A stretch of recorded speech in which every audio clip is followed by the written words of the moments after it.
So hello mga katoma, welcome to Toma Sessions. Happy New Year! It's already January 1, 2022. And of course, what better way to start the year with a bang than having a guest such as our guest now? Me personally, um, I've always wondered how distilling is done. I'm sure for a fact that now we do have craft distillers here in the Philippines, and I visited a number of distilleries, but it still amazes me, on how delicate this process is. And of course, who better to ask than our guest now? And it's an honor to have him, grace our show because he is the global master rum blender of Bacardi. For those of you who know Mr. Toma or me, okay, I am one way connected indirectly with Bacardi. And yeah, again, it's an honor to know what goes inside the bottle itself. And of course, him being a Pinoy, this is actually another honor, and I feel overwhelmed to be able to pick the brains or interview our guest today. And yeah, so without further ado, ladies and gentlemen, the global master rum blender of Bacardi, Mr. Troy Arkisa. Yeah, All thank you, right. thank you. Yeah, thank you, Richie, for having me in your channel, and looking forward with this interview. And also, it's an honor as well, being invited. And when you ask me whether I am interested in joining, definitely it's a yes. It's yes. I am Pinoy, Pinoy tayo sa puso. Uh, grown in Manila, yeah, in the capital. So yeah, thank you for having me. Okay, thank you. So let's start the ball rolling. So can you tell us something about yourself? I mean, are you like not well born and raised in Philippines? You migrate, etc. Okay, go. Okay. I'm not going to make it, parang telenovela Yeah. or maalaala mo kaya type of thing. We'll just keep it short and stuff. Let's just touch some important things. I am Astrophel Troy Arkisa. Troy is just my nickname, and only my mom would be calling me by my first name, by my real name, and often Yeah. pag sinabi na yon, medyo nangangatog na tayo, no? Sabihin, may nagawa akong masama. Yeah. Pero yes, I am from the Philippines. My parents are from the Quezon province. They grew up over there, and I was born in Talisay, Batangas. So I was born Batangueño, but I spent most of my growing years in Manila. And I have attended St. Rita College in Parañaque, and also spent my college years in Mapua Institute of Technology. I am an industrial engineer, and I graduated in the 1990s.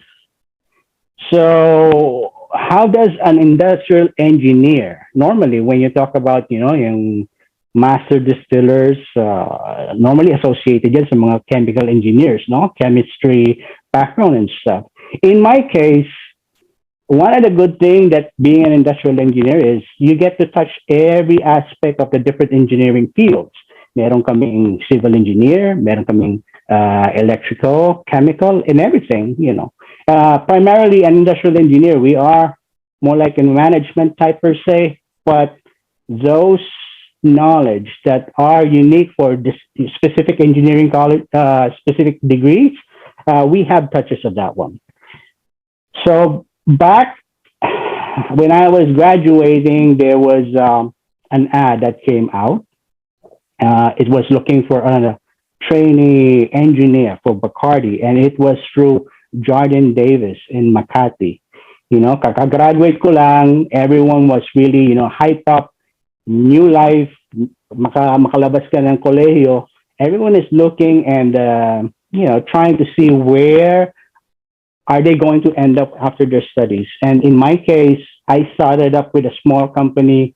At first, I wasn't really happy with it. But when I saw that ad by Jordan Davis, I said to myself, hey, I would rather take that chance. You know, it's a new life.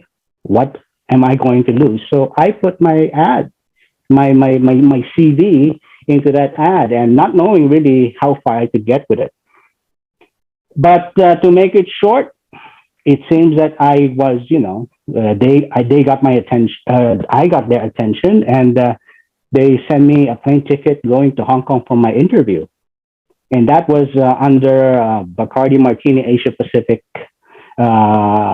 president, who basically arranged that interview for me. So I flew over there, and before I know it, um, the gentleman asked me one of the hardest questions, I guess, when it comes to interview. Tell me about yourself. Medyo mahirap yan kasi you're going to sell yourself, no? You don't know where you're going to, what you're going to say, where this discussion or interview is going.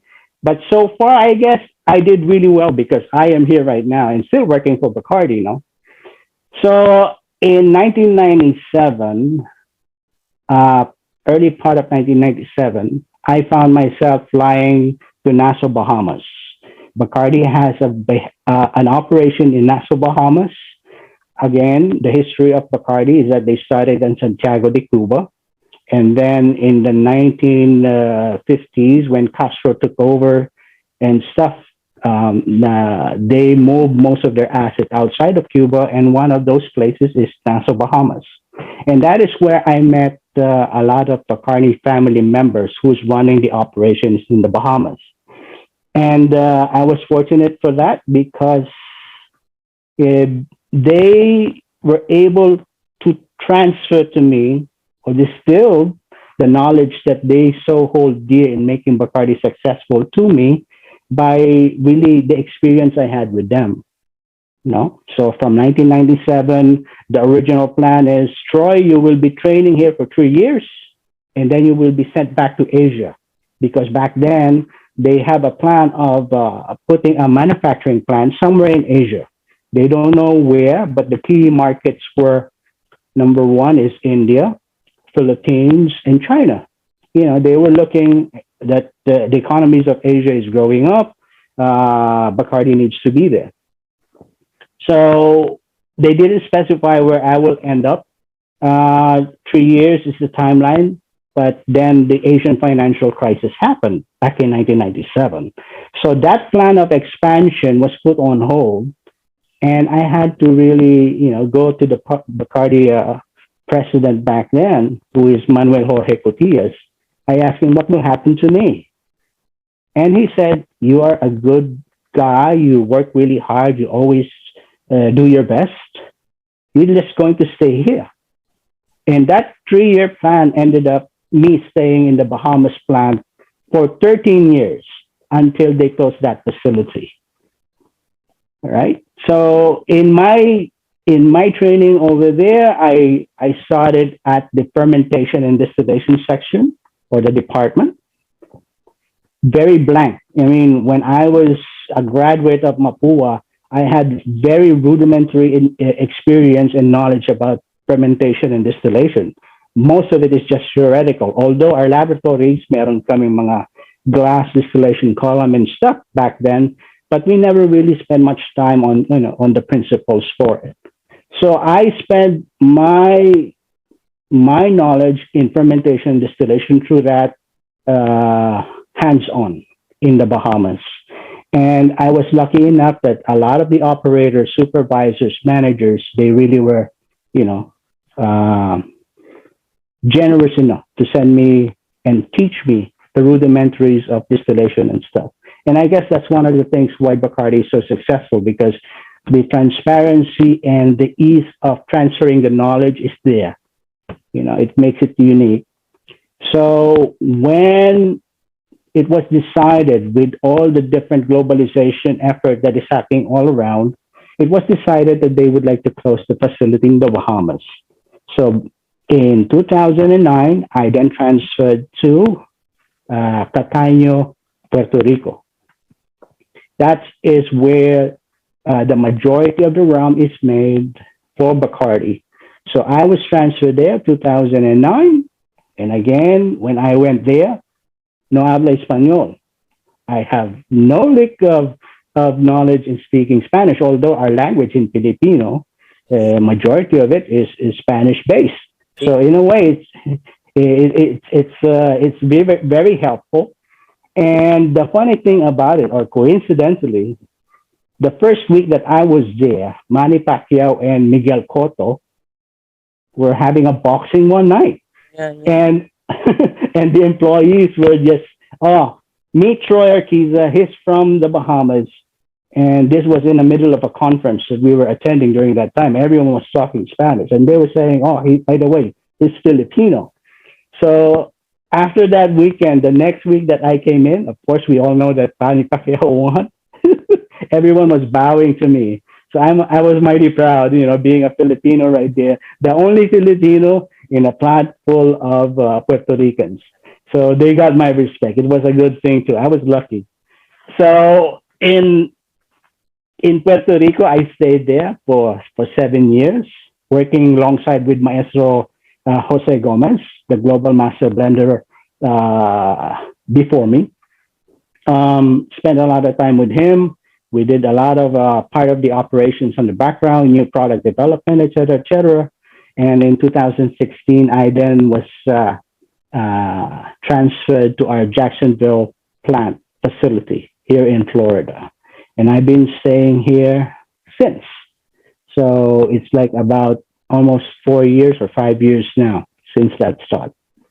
So that is my background in my small world of Bacardi, coming from a freshly graduate from Mapua, and now as a global master blender for Bacardi.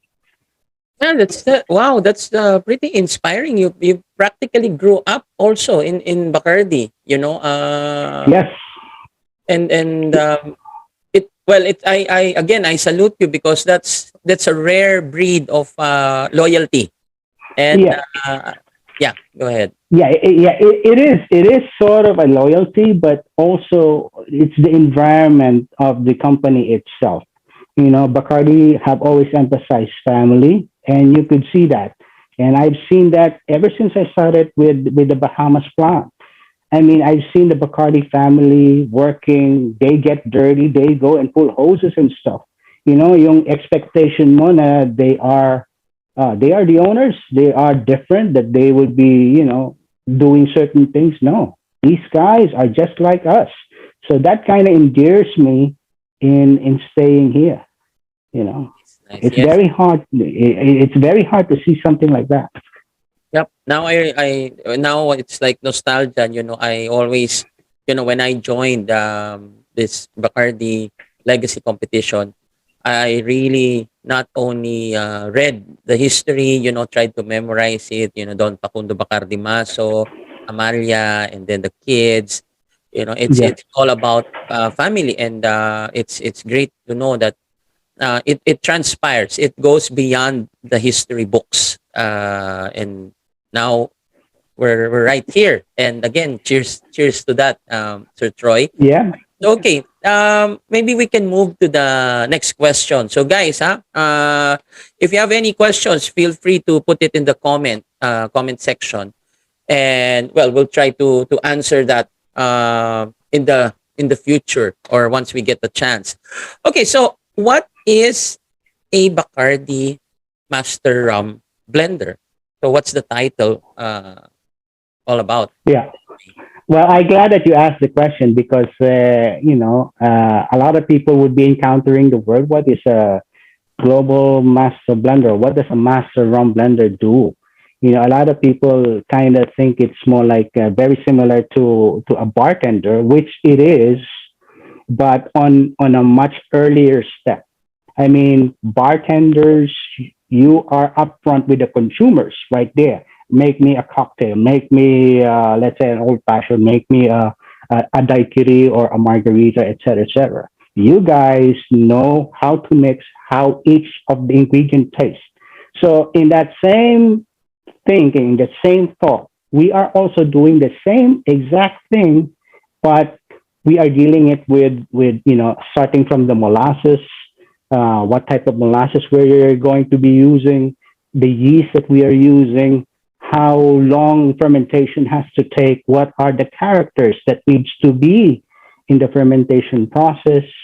And once it's complete, when we distill it, then alcohol really do comes out. In what is unique for Bacardi is that after we distill it, out comes the alcohol. We filter that to make sure that the characters that is familiar or that is consistent to all of our products is there. So consistency, quality, that is what Bacardi rum blender does. With all of these recipes of the different Bacardi brands that we have, we are entrusted with this. So as you mentioned earlier, being a master rum blender, it is a privilege because you were selected because of your loyalty and dedication to the craft. And of course, you had shown over your working years in Bacardi in particular, you have always excelled and tried to do the best. So that is one of the aspects of being a master blender or a rum blender. So when we're talking about all these recipes, you know exactly how many barrels do you need, how many barrels you need on 1 year, where you're going to get it, what are the different characters of the barrels that you will need, when it's going to be available. You do a lot of planning. So every step, you are there. Quality steps, all the checks, making sure that what is the expectation out of that particular process is met. So in a way, every day in my daily work, not only me, but there are junior rum blenders in the organization. We do smell, we taste every single day.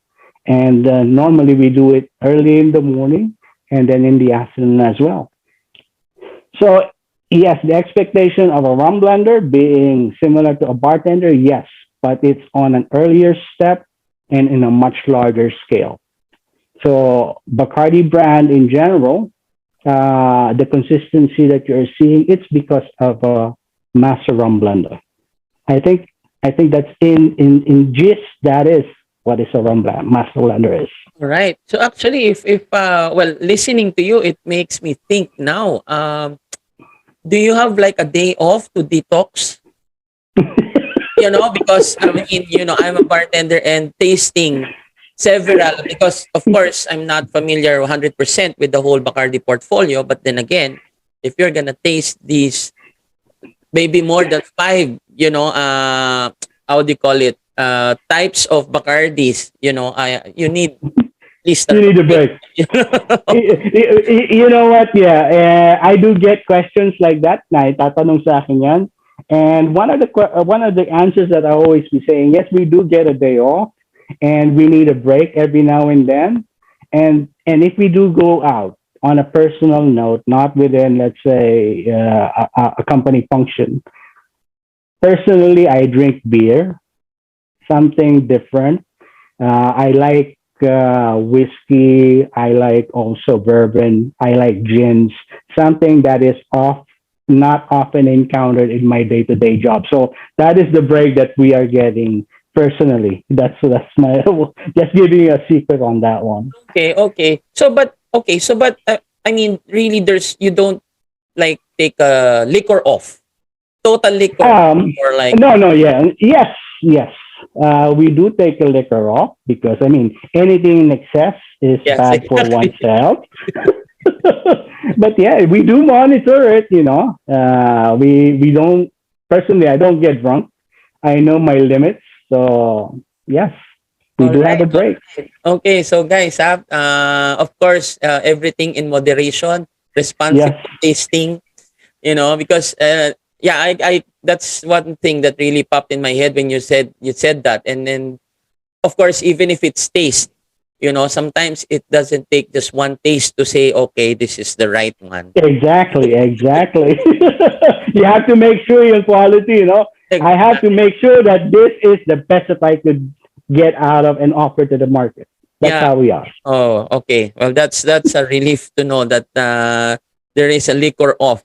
Okay, so actually, let's take a backtrack, because from your being an IE, right? And then entering Bacardi, and then you were presented fermentation and distillation.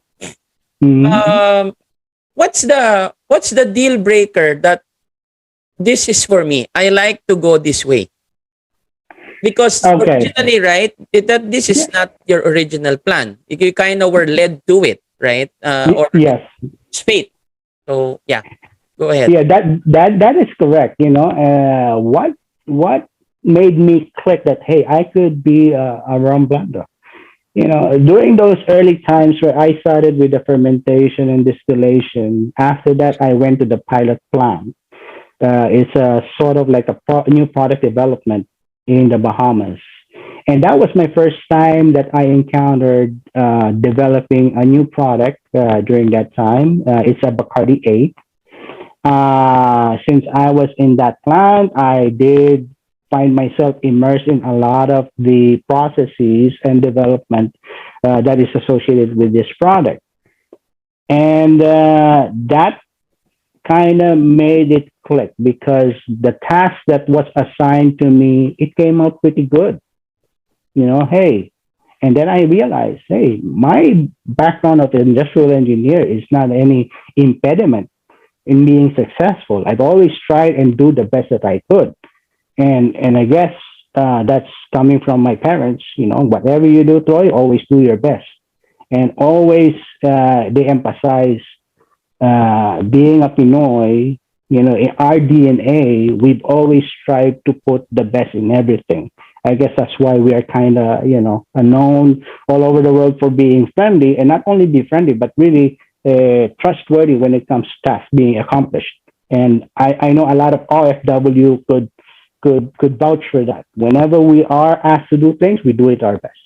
So when in that development of Bacardi 8, I found that, hey, I could do well. It's not as difficult as I thought it would. Everything is available in terms of uh, documentation, literature available, experience coming from the Bacardi family members who is working with the project and the other employees who are working with it. It's a really collaboration, and I found myself, yes, this is it. I am doing exactly what is asked of me, possibly more, and I am being successful. Everything, so far so good. So hey, I would say this is my calling. This is what I think that I could do, and I'm happy, and I am proud of what is being developed and a part of a team. So that is my calling. That's like the clicking, the light went off. Say, okay, this is the path that you could take.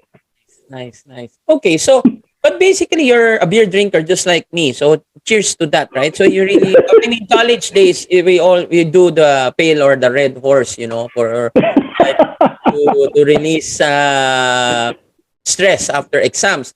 So maybe I don't know if you can still remember. Can you take us to that first sip in Bacardi? Like, I mean, of course, I don't know. Did you start sipping the distillate first before going to blending? So Yes. do you recall that first distillate that you had there?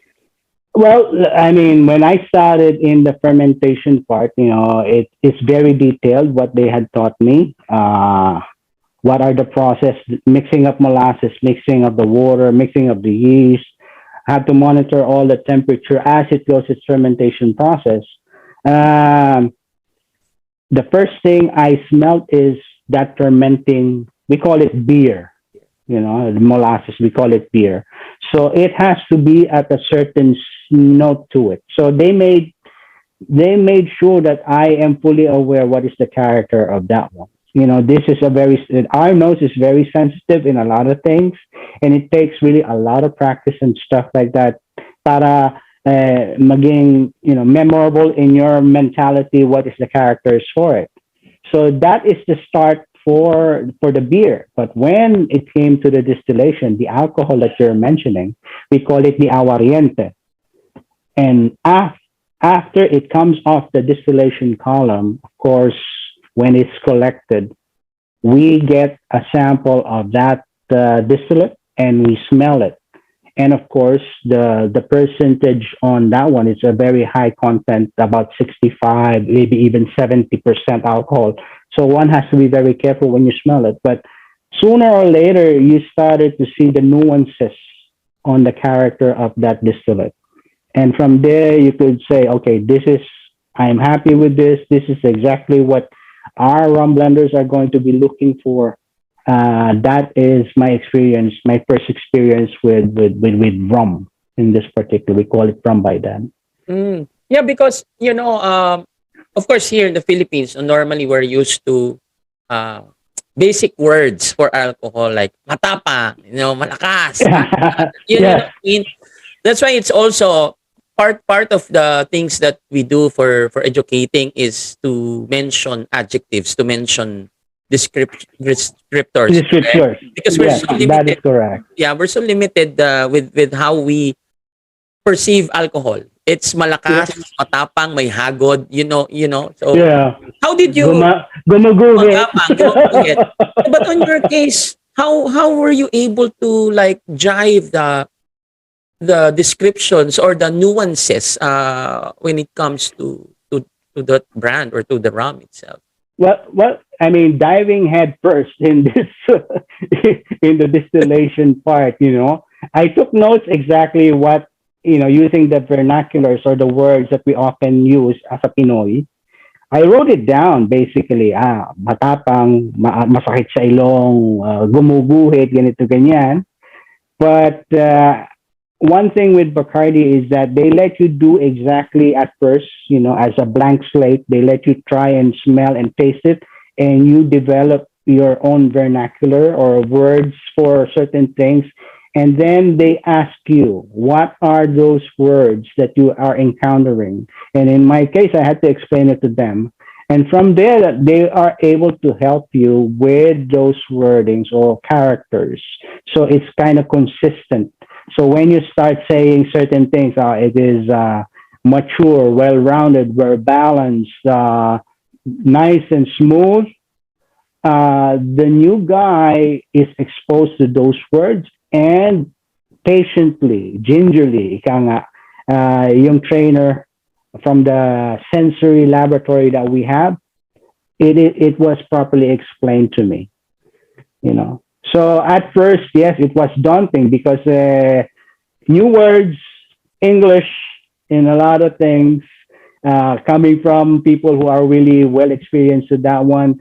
It took a while before me getting, acquainted with those words, and right now, to be honest, sometimes when I do encounter a lot of bartenders, they are using certain words that are kind of new to me in a way. So I had to do ask, what is exactly what you mean and stuff. So those are the things that I also absorb. So when I be face to face with bartenders or people out in the market like that one, and when they say those words, I know exactly what they're saying. So it's very important. Yeah, nice, nice, nice. So now we know because I mean it's I always believe for us, especially the Filipino bartenders, to be globally connected also. I mean Yes. those words or descriptions would play an important part as well, and trying to connect it with the local words that we have.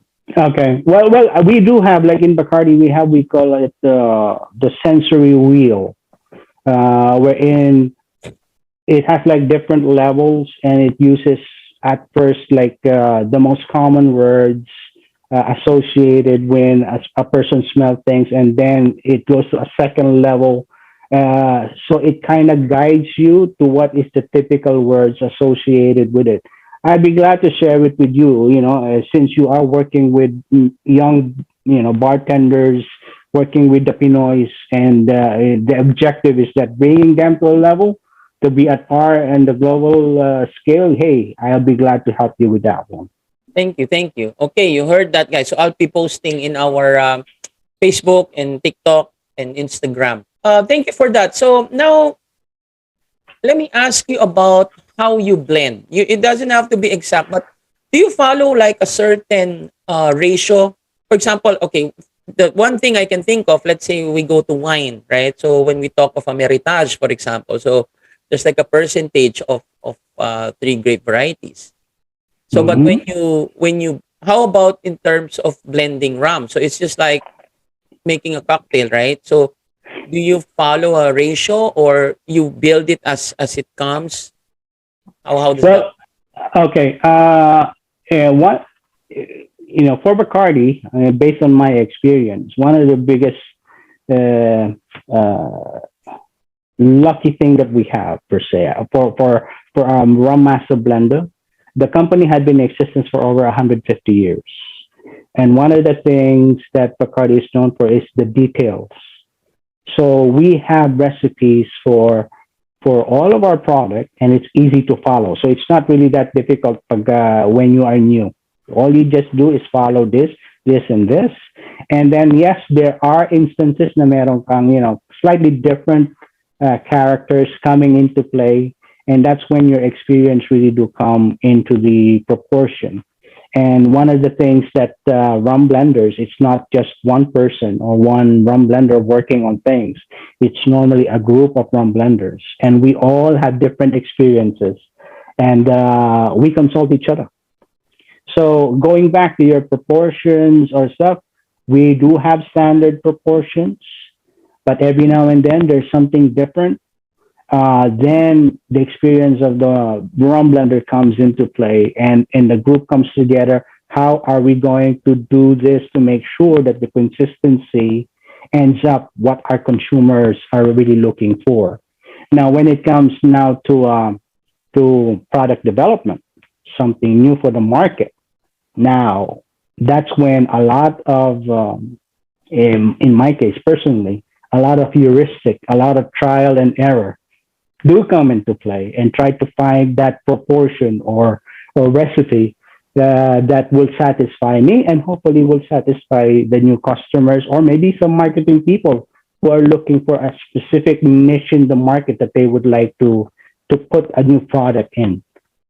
So I hope I gave you some clarity on Yep, that one. yep, yep, yeah, yeah, for sure. The challenge for a big brand such as Bacardi is really consistency because you distribute it Yes. all over the world, right? So now we know Yeah. that of course, and another thing that you just mentioned, and since this is 150 plus year old brand, things are organized, and Yes. anybody that comes in, will be guided accordingly. And Mm-hmm. I think from there, you can have a little bit of your leeway, to try and tweak or play, coming up with a new expression, so to speak, right? Yes. So, okay, great. Now, um, how about, because this is also something that can actually make us aware here in the Philippines when it comes to government policies on alcohol. Maybe just a little. We don't need to be too political about it. But how how involved is government when it comes to liquor per se? Mm-hmm. Do they are Okay. they? Yeah, very important question, and I'm glad that you asked it. And I do get a lot of questions related to this because I guess Bacardi is seen as a global brand. Well, it is a global brand, and the question comes up: how do you deal with all of these different governments? How do you fulfill their policies or regulation when it comes to spirits? And the short answer to that was yes, they are very, very involved when it comes to spirits. For I'm speaking now just for rums.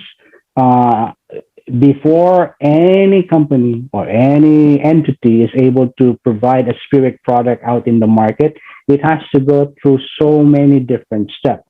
But most of it is already kind of established. Let's say in the European market, uh, the regulations that you would have, let's say in Germany or France or let's say Spain, they are very kind of similar because they are in just one market. But before the formation of the EU, there are so many different, varieties about it that it's kind of hard. But in a way, it's kind of made it simple as the globalization really can do comes to it. they are regulating a lot of the alcohol content. What are the different characters that is associated with the spirit themselves? In particular, let's say rum, it has to be coming from a sugar cane, whether it's coming from a sugar cane molasses or sugar cane juice or any derivatives coming out of the sugar cane. Those are just one of the examples for that one. And then when you distill it, there are a number of components that, are part of the alcohol, let's say methanol or esters or other congenerics, we call it, that it has to be a certain level that is mandated by each government. So those components, Bacardi and primarily the biggest players out there, those are the things that we also monitor. That's part of the quality. We have to make sure that we meet all the government regulations. Implementation, first world, they are very strict. They make sure each batch you have to provide all your documentation, and they do have their own laboratories, government laboratories, to make sure that what you are reporting is what they are going to be seeing. Otherwise, there will be an issue, and we don't want that to happen. Yes. Okay, so yeah, I mean, in a perfect world, I hope we can get. I mean, I'm only speaking for myself, but I hope we also have that strict, or maybe not that much involvement in the true sense of the word. When it comes to the liquor business, which actually leads me to this next question. I mean, let's talk in general. A few years ago, there was an issue with regards to methanol poisoning with one of our local spirits. Um, Mhm. that's why. Well, my question is, are you how did that happen on your opinion, or looking at that, and how do we avoid that methanol poisoning for especially the local spirits that we have here? Yeah. Well, for third world countries or developing countries like the Philippines and so many other up and coming countries out there, their regulation or monitoring is not where it's supposed to be. The occurrences of methanol being in any liquor or spirit that is consumed, high probability that happens. But when it comes to, let's say, first world countries, I guess the awareness and the resources that is available for them, um, the instance of that happening is really remote. Now, personally, in my opinion, why is this happening? I think one of the things that you mentioned before we started this discussion is that whether it's a lack of education in the part of consumers, et cetera, or government not being really involved in what they should be doing. Um, Thinking about that deeply, I think there's a lot of variables that affects it. One is education, consumers. Again, the instances na mangyayari on, they consume these spirits not knowing that there are some levels of methanol in there. And one of the things is that methanol and ethanol, or ethyl alcohol, you hardly taste any difference between the two. So when you drink that, you would not know not after methanol really does its this destructive thing into your body. So when it comes to education, really, it's a big question per se when it comes to the consumer.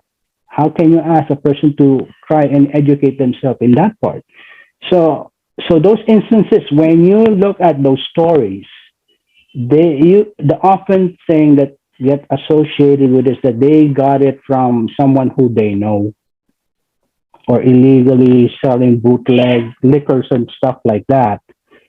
So to me, it is more of a question of humanity being my brother's keeper. It becomes like an answer to greed. All of these liquors are being sold illicitly. Maybe the way that they produce it It could be not the proper way of doing things, not educated on how to do the right thing.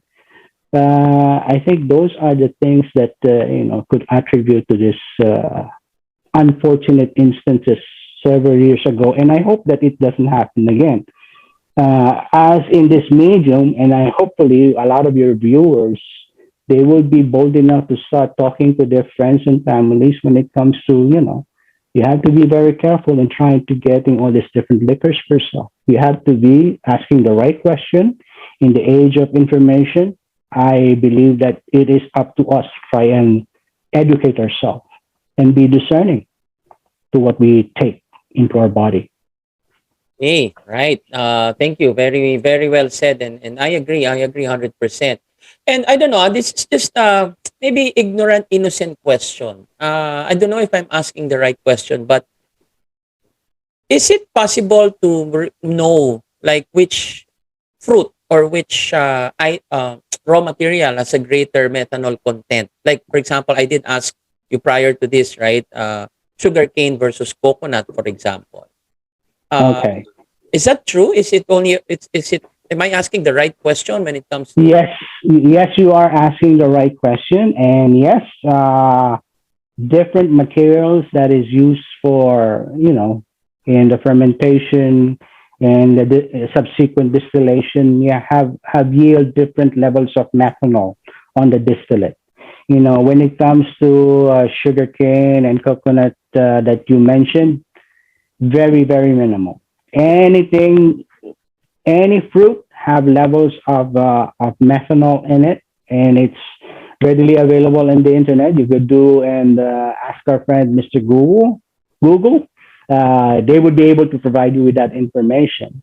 But a lot of the things that I think is critical when it comes to that question is, if you are a producer of a certain liquor product, it is paramount for you to make sure that what you are providing to your consumer, you know the character of that product.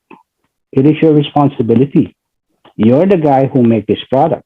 Ikaw ang gumawa niyan, no? And of course, your success as let's say a company or as a producer of this, you have to take care of your consumers, right? It is your responsible. You exist because of the consumers. So what is the point in trying to do something that is not right and you offer it to your consumer? Eventually, your consumer would move away from what you are offering them. So I think that is the key point that we have to make a point. I mean, in the Philippines, our resources is not at that level that you could easily find a laboratory who would do your this analysis, but information is already available. Things, how to do about, let's say, fermentation, distillation, and stuff. The internet is available for that one. If you're going to come up with a new product, refer to experienced people. It's easy. Just like how you contacted me. You just reach out to me via email. Hey, and information would be willing to be provided to you. And no one would like to guide you to do the wrong thing. Really, a human in itself is a good person. So take advantage of that. all right, all right. Okay, so thank you. Now let's go to on a lighter side of things. I did ask you, what are your top three classic favorite cocktails, or what are your top three classic cocktails?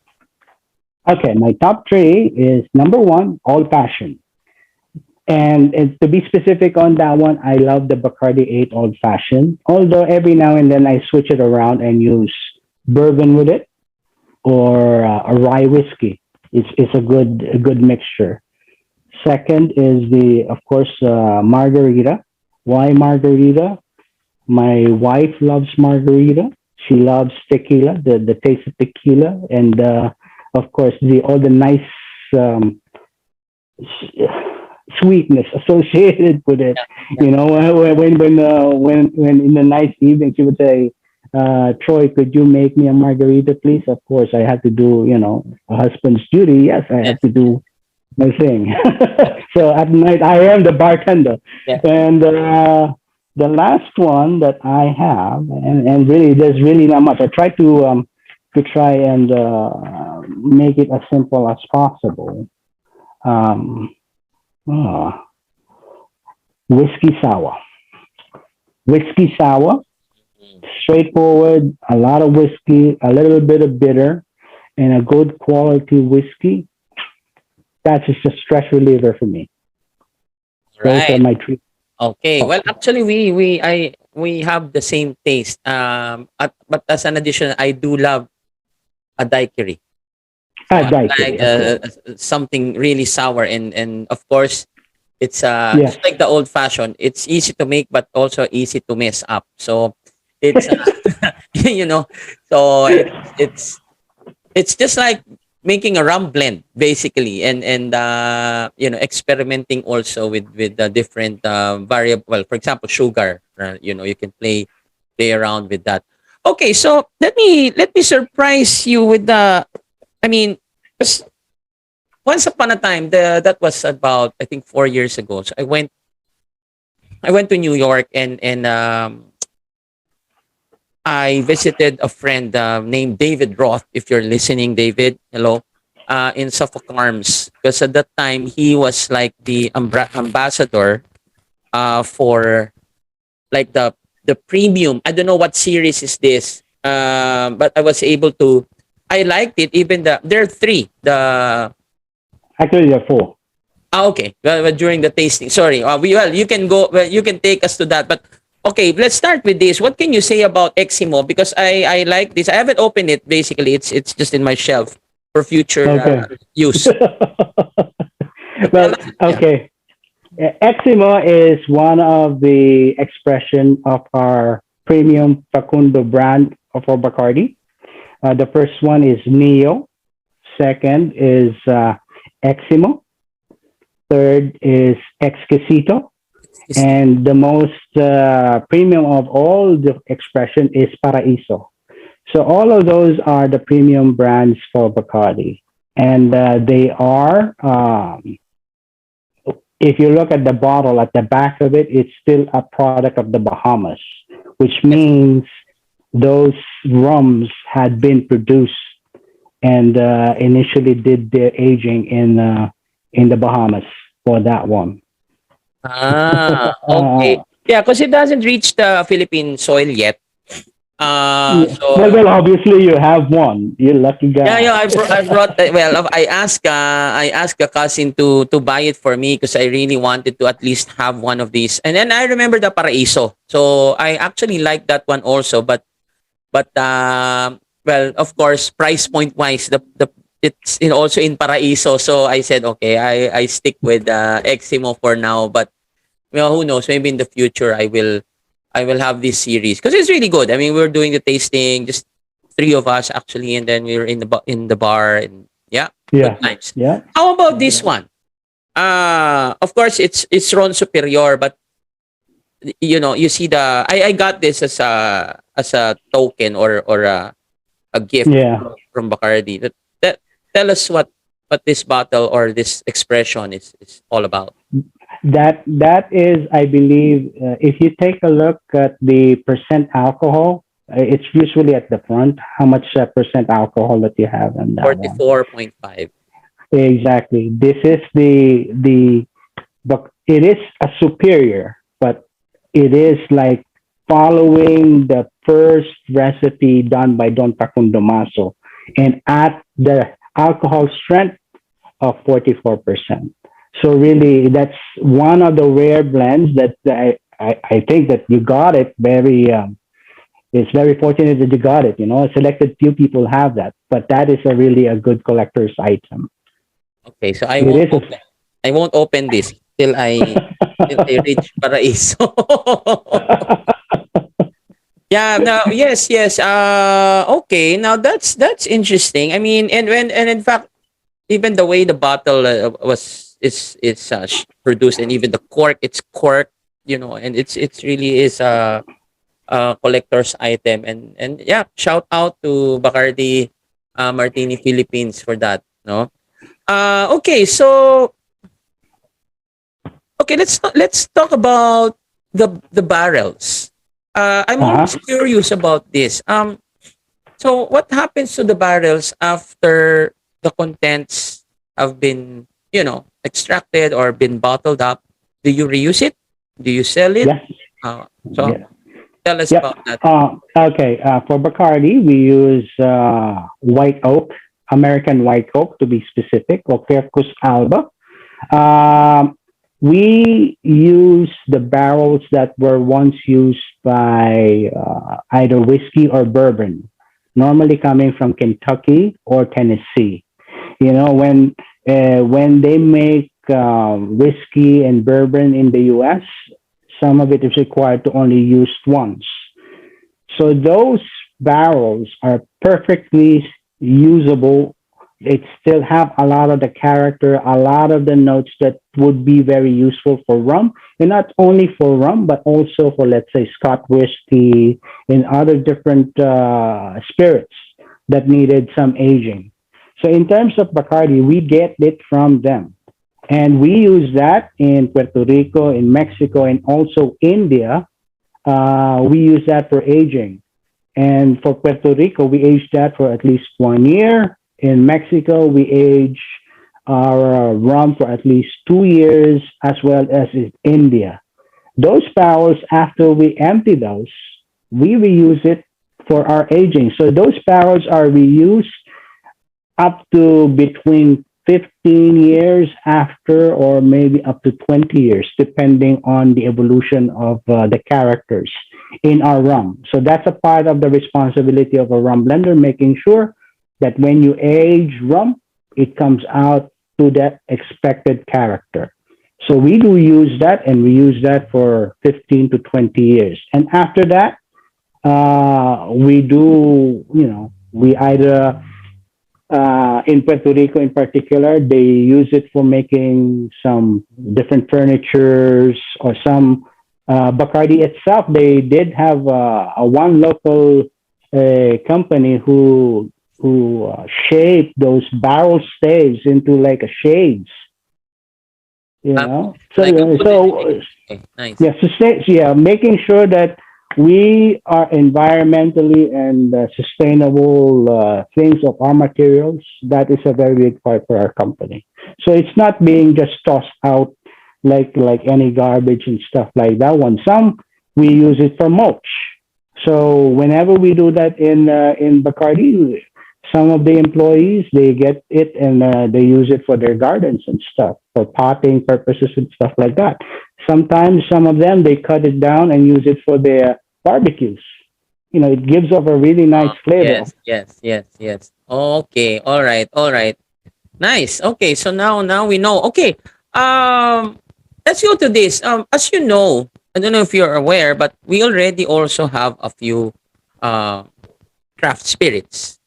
Now we Mm-hmm. also have long time commercial spirits. Yeah. Those famous brands, Yes. local brands also. But is there a you as a master rum blender, is there a difference between the word craft and commercial? Well, when I was asked about this question a while back as well, and it's a pretty valid question. How do you define a producer or a company as craft? Right now, when you look at the definition that is available, it's kind of loose, even for the definition that is being used in the U.S. There's no hard definition for the word craft. Uh, there is even one group that they call themselves like craft distillers and stuff. And one of the things that they're talking about, we will only be able to, for you to use the word craft if you're only selling 52,000 cases of your product. So there's no definite thing right there. But if we are talking about the common definition of craft, at least for the people, for the consumers' definition of that, it's associated with small production, hands-on. Normally, the producer is the owner themselves per se. They spend a lot of time for every step of the process. They're making sure that it is followed according to their own recipe. That I think is the loosely associated process to someone's mind. What is a craft? Uh, if that is the definition, we do exactly the same for Bacardi. Why did I say that? In every step that we do at Bacardi, as I mentioned earlier, every step we make sure we took and make sure that the quality is to be the best at it as it goes through the different process. So in a way, that's the same thing what you guys are saying by definition of the craft guy. The only difference is the size of it. The craft guys are using bucket. Balde-balde, meron silang maliit na hose, Yeah. ganyan. In our case, instead of using buckets, we're using pumps. We're using, pipes. We're using so many things. But the principle or the process itself is very much the same. Craft guys smell, taste, same thing with us. So I'm not downplaying anything. I'm just giving an information based on my opinion and what I have seen.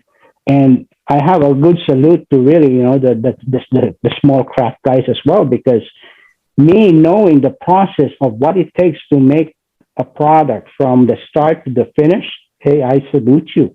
It takes a lot of dedication and a lot of love for that craft for that to happen. Yeah. And it's the same love that I have when we make Bacardi rum. It's more of the quantity side, no, I mean, I also get that. I mean, I just want, because sometimes the word, as you said, the craft word is loosely used, especially to jack up the price a little. Let's be, well, I'll be honesty. To be honest with that, and that's, yeah. Go ahead. Yeah, yeah. If we are talking about, let's say, what makes it really different or make it like stand out, guys, I guess when it comes to service, how do you take care of your product as it reaches your consumer or your people at the bar who are drinking? I think your presence right there to support. And I guess yung mga brand ambassadors, people who are visiting bars, making sure that you guys are being taken care of per se, information is disseminated properly. I think it all boils down to that one. To me, that makes a large impact in when it comes to being craft per se or just being a good product, taking care of its consumers. I think that plays the most. All right. Okay. Okay. Next, we're almost down to our last two questions. Now, talking about distilling, right? Yeah. Uh, is there a future? Do you see how do you see distilling or people distilling alcohol or coming up with new spirits in the next maybe 5 years? 5 years, or maybe 5, or maybe 10 years. Yeah. And especially, I think in this pandemic, a lot of people are questioning me. How does the market is really are at? Surprisingly, Bacardi is really doing well. A lot of people are, enjoying our product, and I guess that goes across a lot of the, not just for rum, but a lot of the other different spirits as well. But in general, how I see it in the future, in this age of information, when our consumers, the interaction when it comes to information, the knowledge that a lot of the bartenders are starting to bring up and be able to convey to the consumers, bar hoppers or whatever, information is there. So a lot of them are becoming more discerning. What is the contents of the rum? Does it have sugar? Are they using packaging that are environmentally friendly? Are they doing sustainability practices, making sure that their carbon footprint is being taken care of? Because whatever happens in any side of the world affects everyone. So those are the things that really pops up. And how does it affect the distilling business? So with all of these sustainability, environment friendliness, and making sure information or transparency is being done, a lot of investment has to be put by companies, not just the small craft guys, but the big guys as well. Information is the key, and how it looks in the future. It's going to be challenging per se. You know, there are well-informed consumers there. Information is readily available. You have to be truthful with your advertising, truthful in the information that you convey to your consumer about your product. And with that transparency, there's a lot of scrutiny. Everything is going to get involved in terms of, are they actually doing exactly what they are saying? Are they using, let's say, in Bacardi's um, uh, way of sustainability, we are improving our packaging. We are moving away out of plastics. We are just maybe more on glass or new biodegradable stuff. So there's a lot of R&Ds that are happening, and it's not just Bacardi, and maybe the other guys as well. So it's very dynamic. Distilling and spirits, liquors is going to be available. It is a part of enjoyment in terms of special moments, birthdays, graduation stuff. Celebration is going to be happening still. It's looking great for that one, but transparency, information, sustainability are going to play a big part on how we are doing business in the future. Okay. Okay. Nice. Nice. That's great to know. Actually, let's on in relation to that, just a quick answer. Actually, so of course, the pandemic. One of the main thing that pandemic did to us was close shop, right? Of businesses, Yeah, yeah. loss of job, etc. In a nutshell, maybe I'm curious to know, how did you guys breeze through or survive the pandemic, although it's still ongoing. But during that timeline of 2019, no, 2020 Mm-hmm. March till like maybe mid of this year or third quarter of this year, how did you? Yeah. Well, Bacardi is a very family oriented business. And the first thing that they focus on, the Bacardi family members said, let us make sure our employees, our family members, or primos and primas, we call them, are taken care of. The families are going to be, no one is going to lose their job. Their salaries has to be maintained because of the impact of COVID on the onset. So those are the steps that were taken immediately by the Bacardi organization as a whole, taking good care of the employees who works for the organization. Secondly, we had a number of projects that were launched in support of primarily the bartenders during that time. Bars were closed, you know. Bacardi had launched several projects that were to assist displaced bartenders. We provided them with whatever support that they would be using during that time. And I think up to now, certain part is still being done.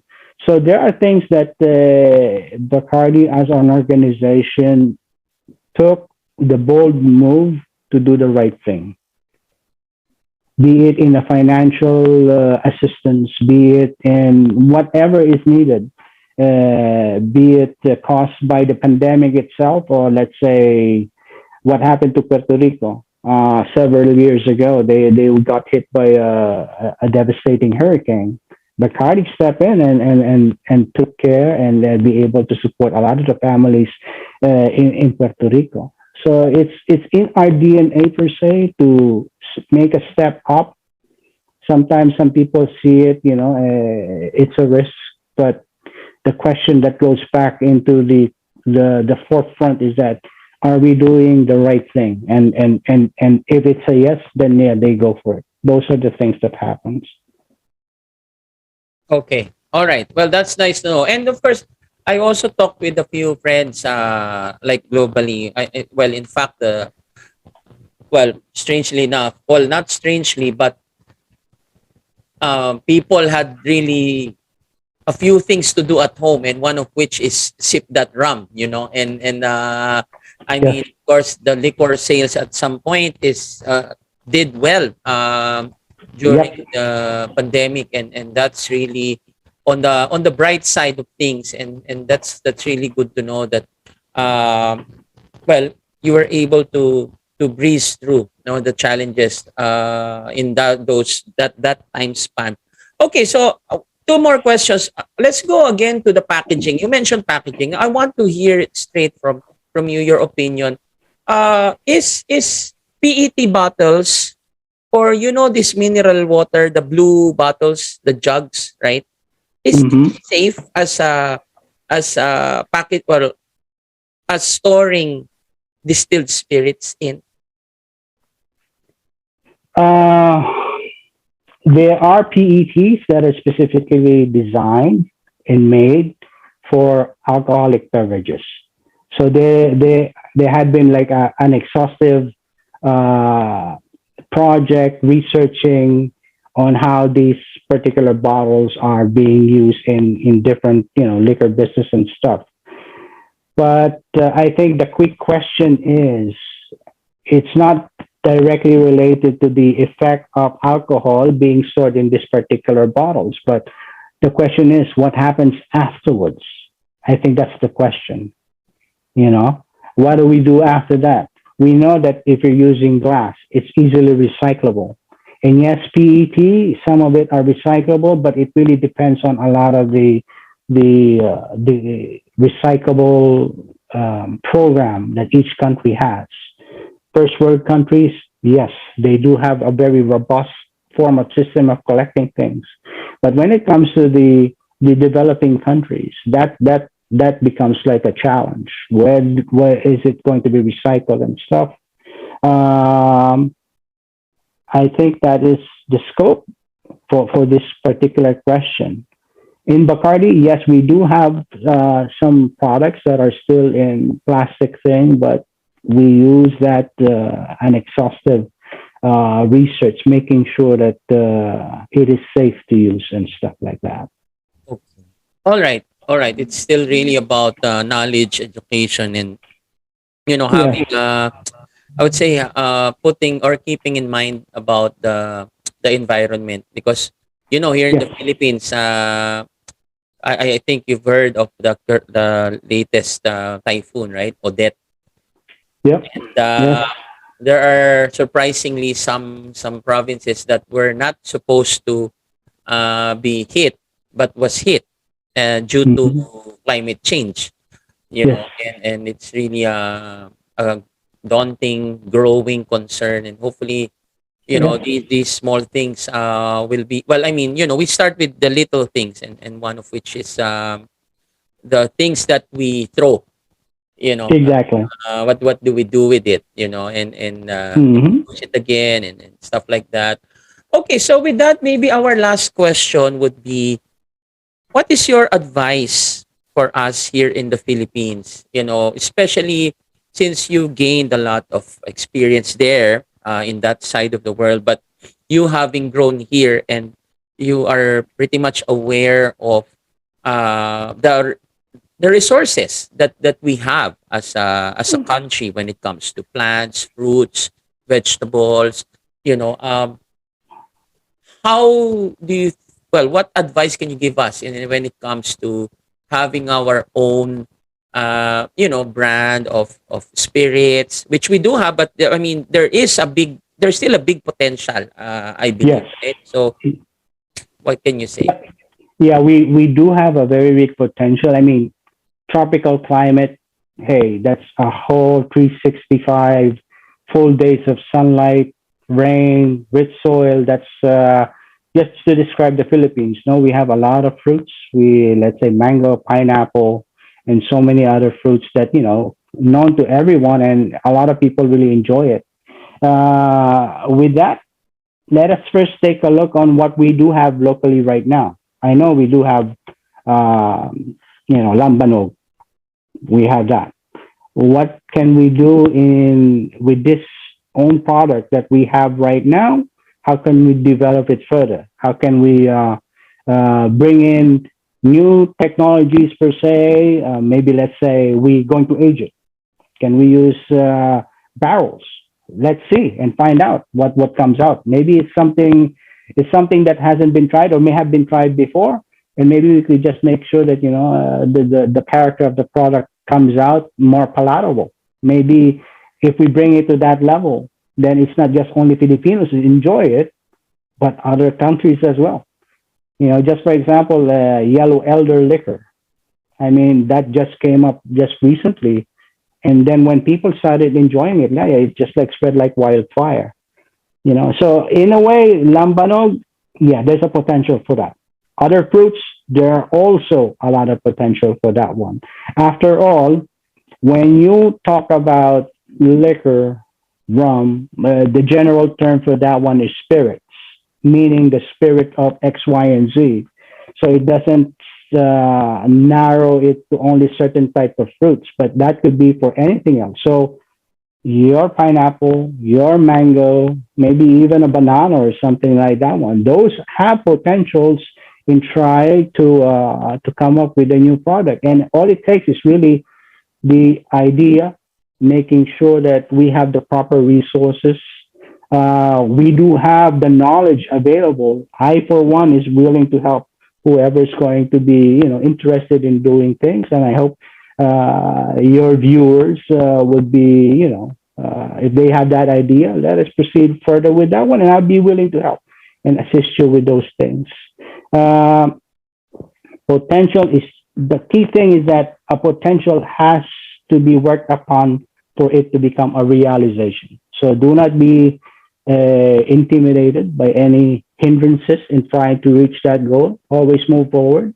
I've always been my motto. So yes, we have a lot of potential. Philippines has a lot of to offer. Okay. Oh, wow. Yes, yes. I'm inspired by what you said, and it's really something that we all look forward to, because like I said, the Philippines in the bar scene, it's opening up. In fact, Yes. scaring sca- it's scary because I mean, on the in the point that everybody's out. Everybody's enjoying already. It's like we've been kept in captivity for 1.5 years. And hopefully, like what we discussed before this, hopefully we can control, that spread of the virus that's coming up, and it doesn't really surprise us next year, or this year. I mean, the 2022, because the future looks bright, although it's uncertain. I believe we make our own Mm-hmm. future, Yes. with the right hard work, consistency, and good attitude also, and perspective on things. Nothing is really impossible. Okay, Mm-hmm. so wow. I'm really overwhelmed with this segment, Sir Troy. So with that, maybe you would like to give a few words to our viewers as a parting for this segment or episode. Well, thank you so much, Richie, for inviting me here. And also, I was able to spend time and look at your channel. And I am happy to see that you are really helping a lot of the next generations of bartenders or people in general who are really enjoying, bartending and all of that. And as just personally, Asia is an up and coming economy. The world's global economy is kind of moving in that space. And with your help, trying to get younger people reach for their dream, make as much of their full potential. We have to thank you for the likes of you for making that happen in the Philippines. And for you guys out there, always believe in yourself. Huwag kang ma-intimidate. Kung anong pangarap mo, just keep on pushing, do the right thing always, and be your brother's keeper or be your sister's keeper. It takes a whole global village to make things better. So I think that's an important thing that to keep us in mind, you know. Yes, agreed, agreed. And yeah, I mean, with that, guys, I hope you learned a lot. I certainly did. And it's good to be back. It's good to start the year right, especially with Sir Troy here as our special guest. And as we always say in Thomas Sessions, be inspired, be informed, and be involved. Happy New Year and see you on the next episode. Toma na.